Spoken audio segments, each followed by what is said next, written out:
Hello, everybody. Where do you come to get all your news? You already know it is Washington Informer TV. I am Micha Green, managing editor, and I'm so happy to be with you all on another thankful Thursday. There's so much to be thankful for. If you're in the DC area, the sun is shining, the weather is feeling beautiful, and we have so much to talk about today because I have Darius Baxter, who is the amazing Chief Engagement Officer at GoodProjects DC, and he's going to tell us all that GoodProjects has been up to. Hi, Darius. How are you today? How are you doing this morning, Micha? You talk about the weather. The weather is great. The sun is shining. Can I say your curls are also popping? Oh, thank you. Look, your hair looks fabulous too, Darius. I really have to say, and your glasses are two flies. So after the call, we gotta talk about where you got those from. I got amazing team around me. I got an amazing team. Well, look, I gotta also say before we get into the nitty gritty, we have our historic work in common in the background as well. I love your post with article front page with Obama. Oh yeah. I got Rosa Parks, my soror King, and Coretta Scott King in the back, and a couple other folks. But anyway, it's so great to be here with you today. GoodProjects has been doing such amazing work. I remember years ago, I went to one of you all's galas and was very early in the GoodProjects world and just learning about the work that you all do and the inspiration behind GoodProjects. It has continued to be inspirational to me. So without further ado, can you tell the people about GoodProjects and the work that you all are up to? Yeah, of course. And thank you for that amazing introduction, Micha. GoodProjects, we're a 501c3 nonprofit organization based here in Washington, D.C., doing amazing work with young people. And we've been blessed to also be able to put down roots in Nairobi, Kenya as well. But our primary focus is how do we support a young person and their family to get to a place of self-sufficiency? And what do I mean by that when I say self-sufficiency? I mean, how do we ensure that they are the captains of their own ship? How do we ensure that they are the heroes in their own story and putting them in a position where they can not only support themselves, but hopefully break the chains and break the cycle of generational poverty? And we do that in a number of different ways. Through offering after school programs, having school-based staff, before care, but then also our summer camps, all of which are completely offered free of charge for youth and families that are involved in our program. But then more aggressive approaches when we have our case management through our family success plan, all with the goal of supporting families to get to a place where they can be self-sufficient. Our work here in Washington, D.C., has been phenomenal and continue to grow, all of which is made possible through folks like you, Micha, and amazing supporters that watch shows like the Washington Informer Live. So, first of all, you're saying this looking fresh and renewed, but I'm like, when are you sleeping? Because from here in DC to Nairobi, Kenya, you all on the flight. You guys are really putting in so much work, and I love that it's not about the youth, but you're really looking at the family dynamic as a whole and really working to address all needs for the people. Tell me a little bit about why that's important to you as a chief engagement officer. Why is that work so incredibly important from here to Kenya? It's more than a chief engagement officer, more than the head of an organization. I'm a believer. My faith shines through everything that I do. And when I get on my knees and I pray at night, I ask God, and every time people see me, let them see you. Anytime people hear my voice, let them hear you. Anytime that I have the opportunity to provide a love and embrace, let them feel you. And with that, the path has been laid out fairly clearly. In an executive role, my job is to lay out a strategic vision. But I feel like at times often that I'm cheating because my vision comes from a power that's much greater than any supercomputer. And whether it's the work we've done and continue to do here in the Southwest Public Housing community, or the work that we're doing in Nairobi, Kenya, all of it has come through just following the path. It hasn't come through long, drawn out strategic planning meetings. It's just come from listening to what is God calling us to do in this moment. And the confirmation always is the plethora of resources and opportunities and partnerships that come when we continue to take steps forward. So, um, long story short, man, just trusting in the higher power. I needed that message this Thursday. I don't know about y'all. I'm getting Mhm. chills. What is God calling me to do in this Yeah, moment? well, it's like oftentimes we know exactly what He's calling us to do, but there's so many stories in the Bible of just He calls us to do it. We try to go in a different direction. We find ourselves being pulled back, and we continue that cycle over and over again. But I'm a believer, if God has called us to do something, shit, we got to do it. Yeah, My life is I feel like at times I have the wind behind my sails because I just try to listen to what I'm being called to do and run at it as fast as I can. I love that. I'm gonna just quickly, for some reason, my alarm in the background just went off, so I'm gonna just stop Um, that for that's 2 seconds. because it's getting hot in here. We're Yeah, talking you about know what? Look, blessings. the The spirit is spirit moving. the spirit is moving. But I want to get to that because we talked about what is happening now and what are we called to do now and running away from that. But here we have a lot going on in the district, and you're addressing it face forward, front on, and really, taking on that mantle in such a powerful way. Tell us how Good Projects has sort of shifted with some of the unfortunate escalating violence here in the district and particularly affecting our youth, and how you've been a part of that. And I'm going to go off camera and turn off that alarm. Yeah, no worry. Um, when we started off our work in 2016, we were very much sort of biting at the straws, like a lot of upcoming organizations here in the city. And I know there's a lot of people that subscribe to the Washington Informer and the Washington Bridge, and sort of the network of media that are interested in getting into the space. And we found ourselves, whatever grant was out there, whatever funder had us doing something, we literally at one point running a trash company for returning citizens. Like, times have it definitely changed. But in 2019, we decided to get a lot more focused in our work through great mentorship. Again, through listening to the voice, we understood that we wanted to create something that would outlive us. And with that, we shifted our focus on what would it look like to support 500 families to achieve self-sufficiency in the Southwest public housing community by the year 2030. Now, where I very much would have thought that we were getting into the youth development space, I've come to know and am reminded every single day, in order to have high quality youth development program, we have to be advocates, we have to be partners in the violence interruption space. It is a growing concern, not just of our organization, but citizens all across Washington, D.C., the growing rate of gun violence. And it has become increasingly difficult for us to deliver a safe environment on a daily basis for young people in Southwest Washington, D.C., due to just the sheer brazenness of of gun-related incidents here in the district. Almost on a weekly basis at this point, we find ourselves going on lockdown because of either a drive-by shooting or something similar.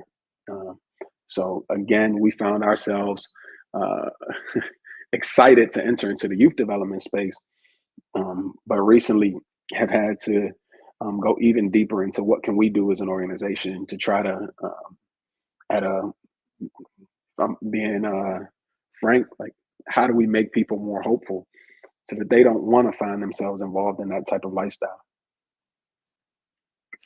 And I hear these sort of big goals, um, this goal of 2030, and ensuring that families are able to thrive and grow to that point and beyond. But what are you doing on the daily in order to make that happen and protect our young people and families in general? And what can we do as community members to tap into that? Well, unfortunately, recently we've had to utilize precious donor resources to literally staff armed security forces at our youth programs. Now, I'm not talking about in Nairobi, Kenya. I'm talking about right here in Washington, D.C. And in large part due to just pure ineffectiveness. Our program in Southwest sits directly across the street from a police station. And I'm not using, you'll find the more that you get to know me, I'm a pretty straight shooter. I mean, literally across the street from a police station.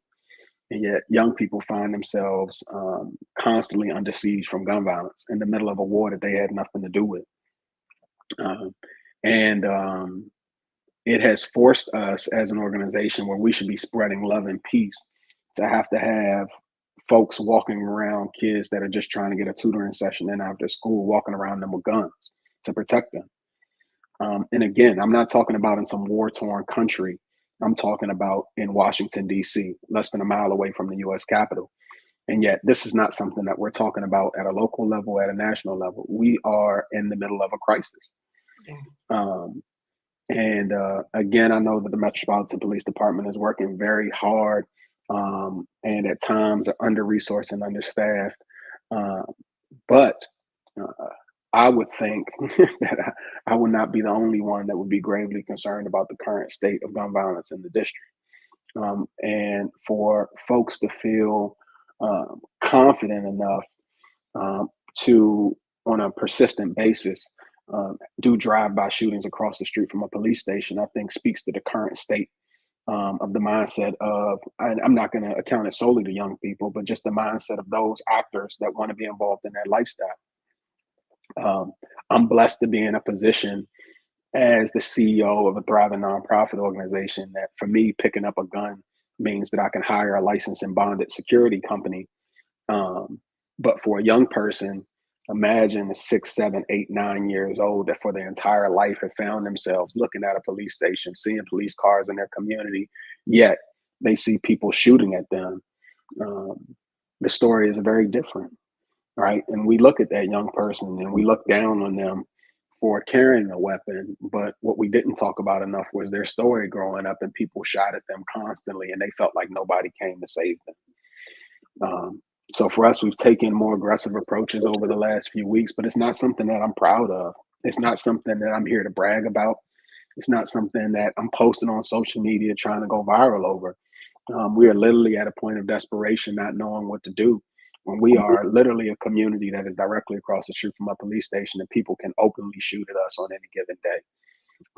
That is a very sad place for us to be in as a community.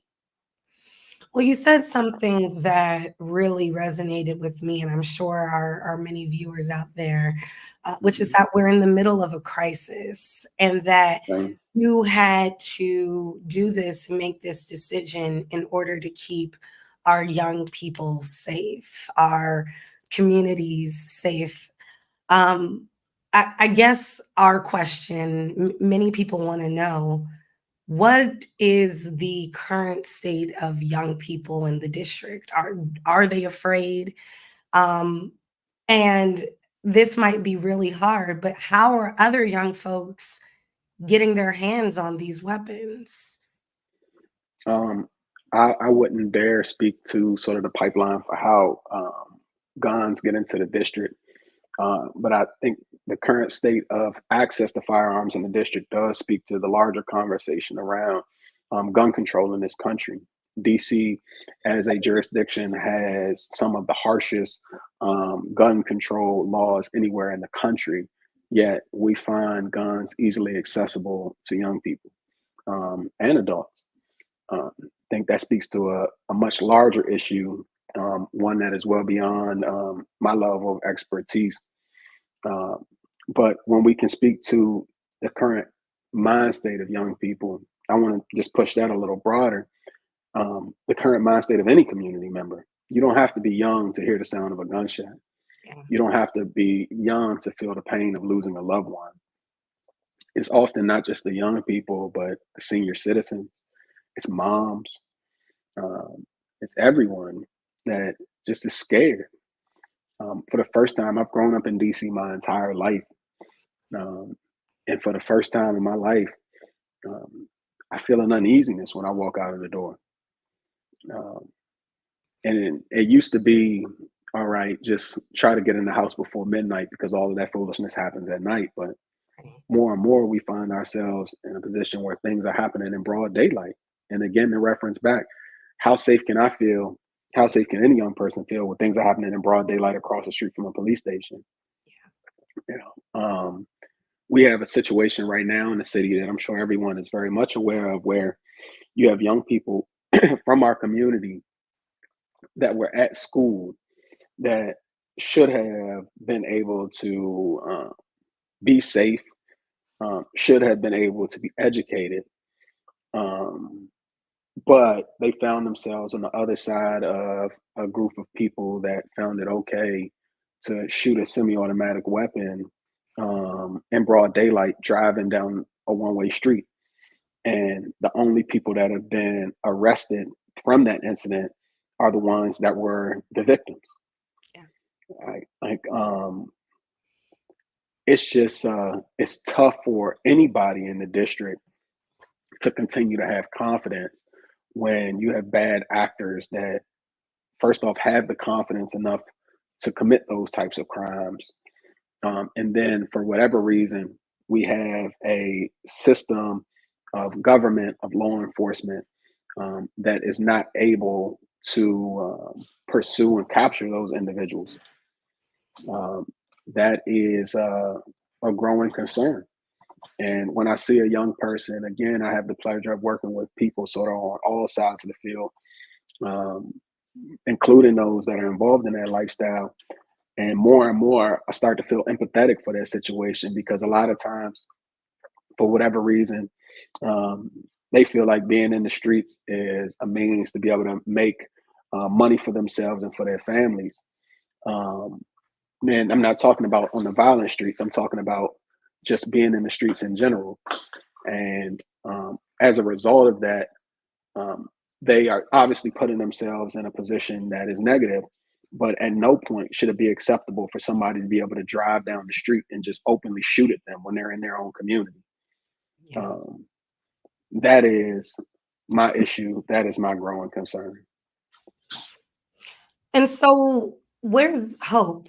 Where's the hope in this? We have amazing organizations like Good Projects doing things. Can we have hope that things will change?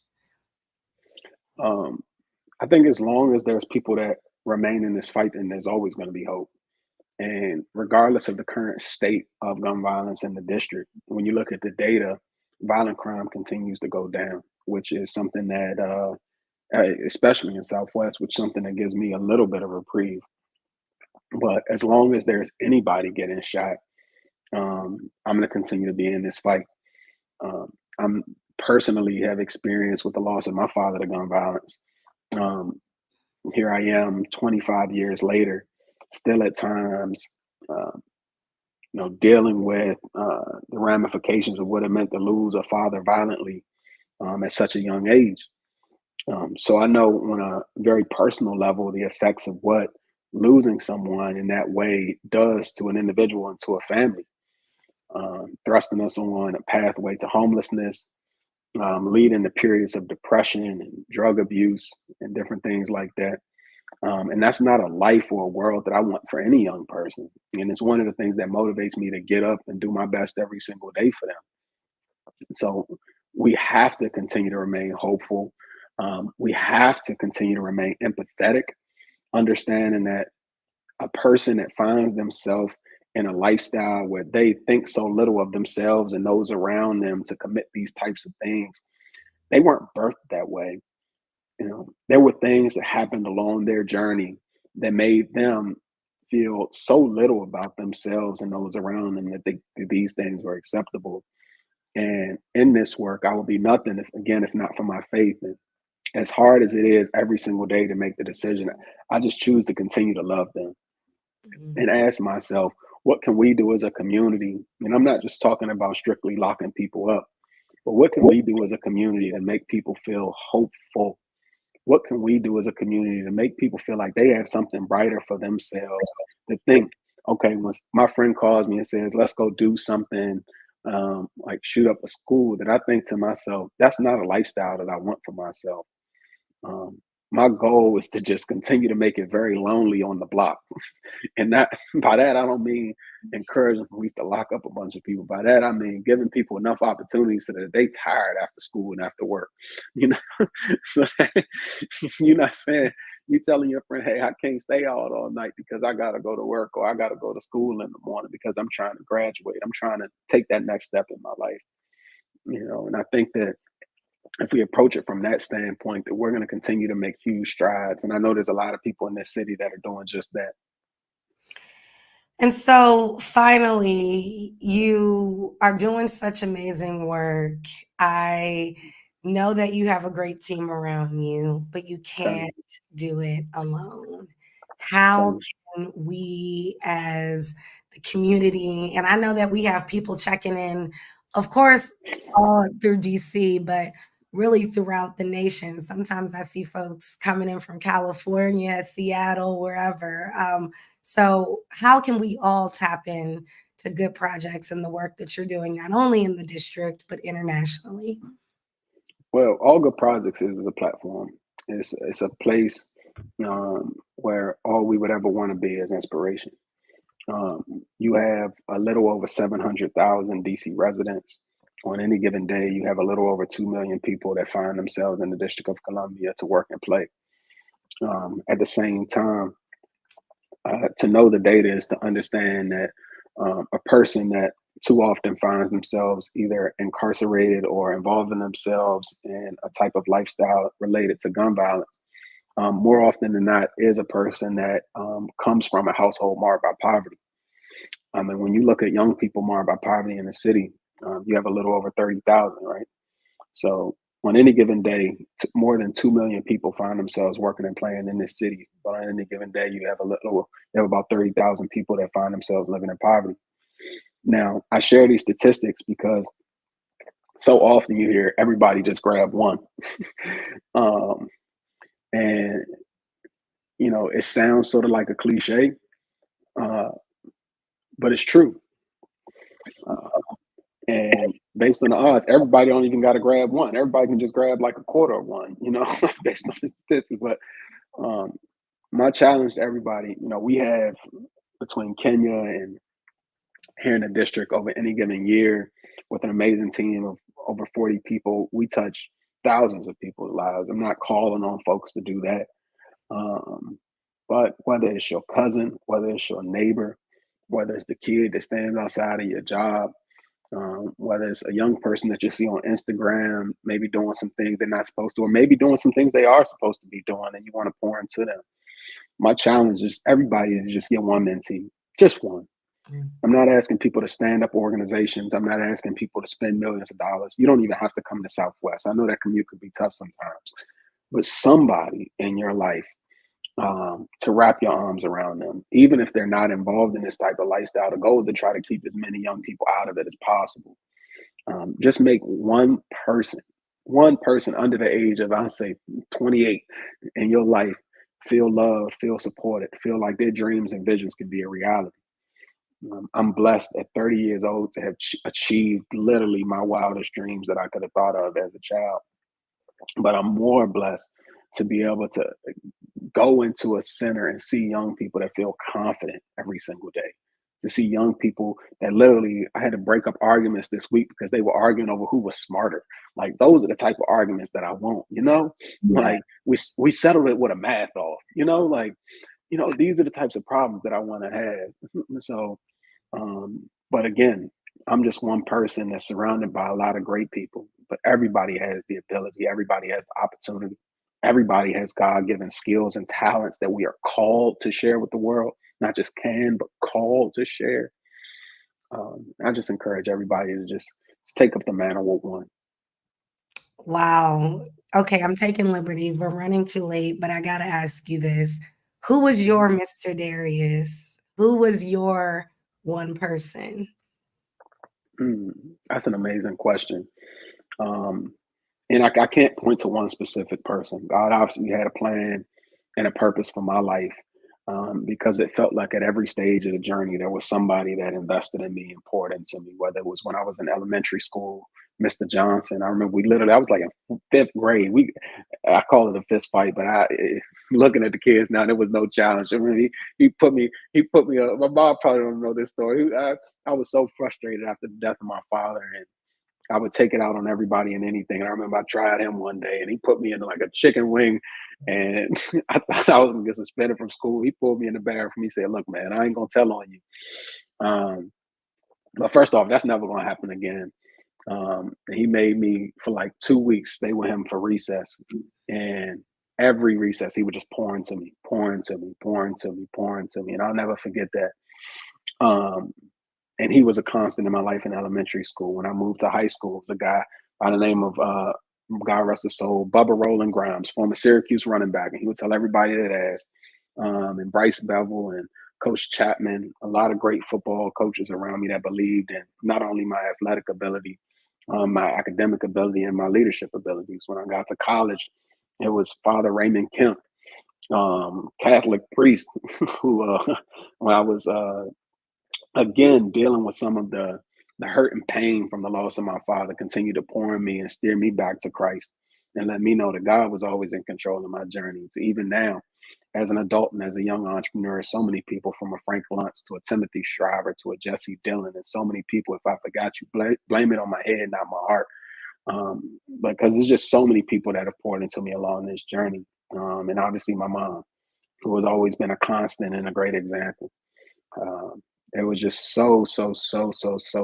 And I know somebody gonna be mad they got left out, but there was just uh, the list would be from here to Tokyo if I really had to just name how many people have continued to pour into me, and I can only count that to the grace of God. Well, we are so thankful for them doing that work because Darius Baxter, you are such a gift to the community and to truly the world. We are so thankful for you. And the Informer's been kind of celebrating you this year in a big way. I know you were 35 under 35 with the WI Bridge. Yeah, But I really hope that you know that we are so proud of the work that you're doing. And Good thank you. Projects is such the gift that continues to keep on giving. And so thank Please, I don't need all of that. People tell me I don't know how to take a compliment, but it's never that. It really is just this is the greatest gift that I could have ever gotten. All of us in one way or another searching for purpose. I was able to find mine at 21 years old. Um, I literally have not. I get a paycheck and I don't feel like I work one day. Like, you. so in part I'm stealing. So I should thank y'all. you know, thank you to the Washington Informer for continuing to tell our story, allowing people to invest in us. And thank you to all of the listeners. Whether you just say a quick prayer for us, donate $1 or two, come out to an event, come volunteer. You all don't know how much that stuff means to me. I take this work so serious, and I never take for granted the people that believe in us. So thank you, Miss Green. Thank you again to all the listeners that are tuned in today. And my prayer is that we just continue to stay in the fight. Thank you. Thank you so much to all those tuning in to Washington Informer TV. You know that Yeah, if we're live, we got some good news and yeah. Oh, how we live. we're live. They're like, Oh my God, I'm glad I wasn't cursing. look, if you were cussing, I mean, it's live, it's real, it's what we do. But no, you brought us a word today. For those that know, y'all know I always say sharing is caring. If you haven't done so already, make sure you share this stream with your village. Let the people know that Good Projects is doing great work here in DC, all the way to Nairobi, Kenya. And we can tap into that. As Darius said, we just need to find one person that we can make a difference in their lives, and pour into them in that way. And so thank you for all that you're doing again, Darius Baxter. We so incredibly appreciate you. Thanks to our viewers. You all know that we have Win TV. Let's talk tomorrow at noon. You don't want to miss it. And as always, go to WashingtonInformer.com to get all the news that you can use. Take care, everybody. Bye. you come to get all you